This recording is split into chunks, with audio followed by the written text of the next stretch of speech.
de alguien bueno, que decidió irse de gira un mes como este.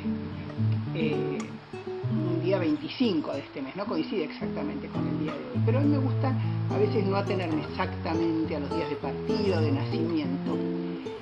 Y lo que me llamó la atención y lo que voy a tratar de unir hoy es algo que tiene que ver con un fenómeno social que era de la época y que era más prácticamente, diría yo, del siglo pasado. Como alguien que nacía en una situación de mucha humildad podía llegar a progresar, formar parte de la movilidad social, hacerse de un nombre, ir adelante, viajar y no tener como ejemplo. Yo escribí hace poco un artículo cuyo título era algo así como ¿qué es lo que estamos mostrando los medios?, ¿no?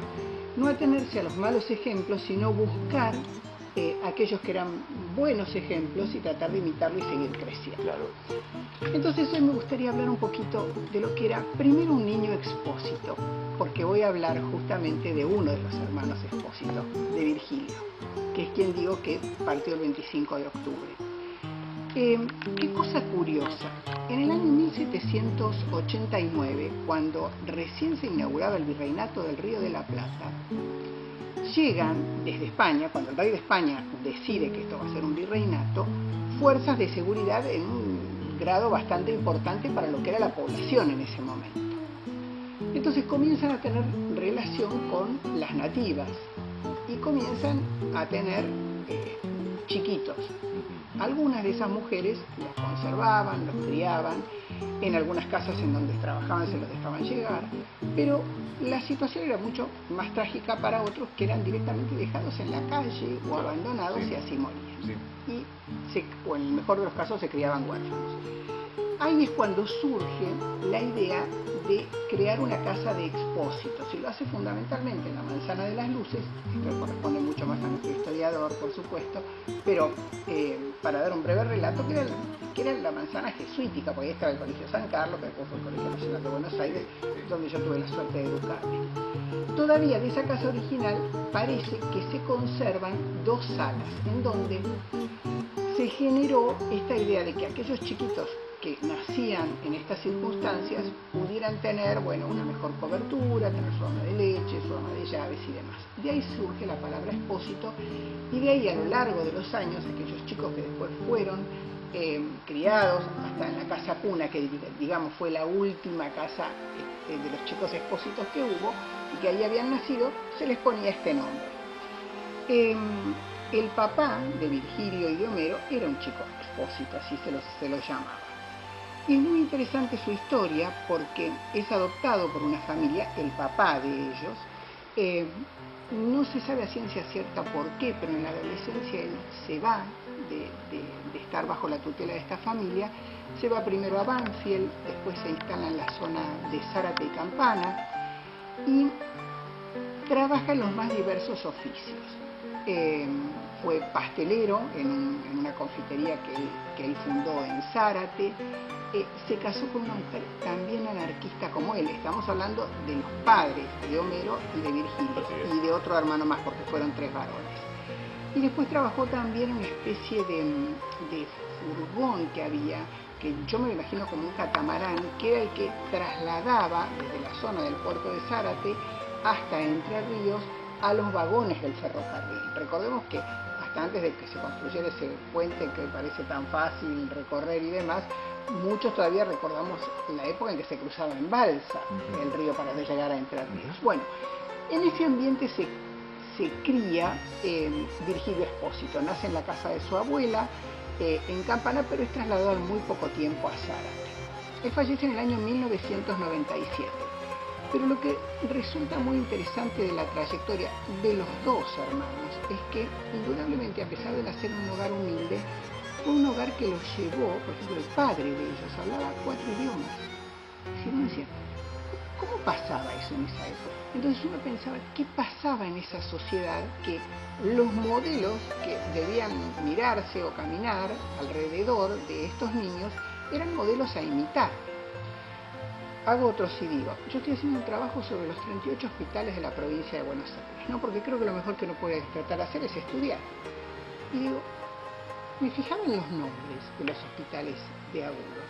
con los científicos que nuestro país ha dado, ¿no? Que sea, Leloir, por decir algo.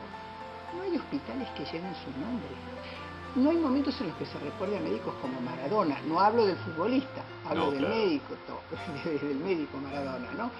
Qué sé yo, a lo fino, quieto, a todos los que tuvimos. Bueno, los niños Expósito, Virgilio y Homero, se ve que tenían modelos en quien ilustrarse.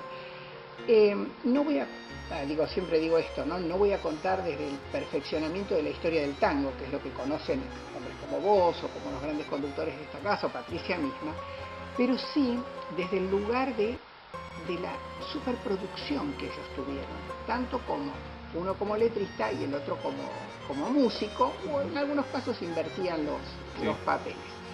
Y además, en el caso de Virgilio, la posibilidad que tuvo de, por ejemplo, acompañar musicalmente a Polanca o a Nil Sedaka, vivir 8 años en Brasil, tener la ductilidad de mezclarse con músicos y cantantes jóvenes. Entonces, me pareció interesante hoy, y hasta acá voy a llegar, destacar la figura de ellos dos desde este sitio, haber nacido en condiciones adversas, porque sus papás no eran los que les podían brindar la posibilidad de decir, bueno, hijo, te ayudo a comprar tu primer departamento, como muchas veces ahora la clase media está preocupada, porque dice, bueno, les cuesta mucho a los chicos hacerse de ese primer techo.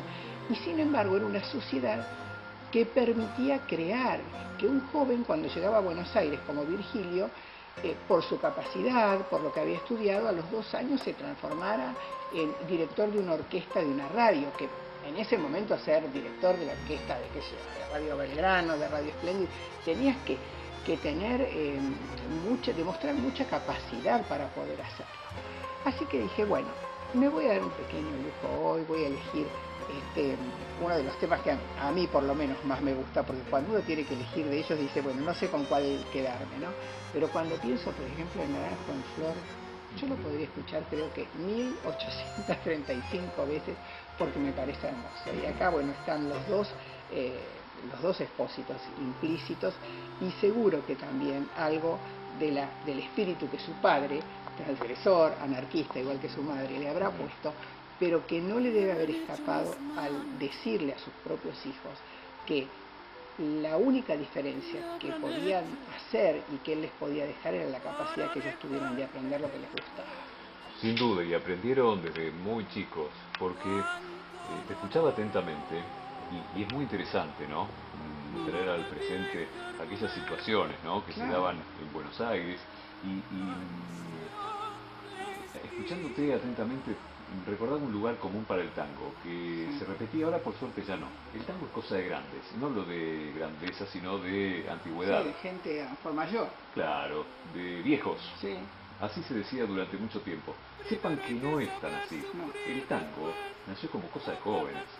Y ya que mencionabas a los hermanos Expósito, lo dicen por allí si tienen la oportunidad ver, la biografía, a la edad que componían estas obras, que son símbolos del tango. Muy jovencitos. Eran adolescentes, eran chicos. Bueno, creo que él a los 21 o 22 años, cuando viene a Buenos Aires, se hace cargo de la orquesta, ¿no? Claro. Por ello, hay tantos ejemplos, bueno, Pichuco, que está aquí entre las imágenes que citabas, Vicente Greco, Arolas, tantos, ¿no? Claro, siempre un placer escucharte. Muchas gracias, aquí, gracias, profe. en el estudio mayor de la 2x4.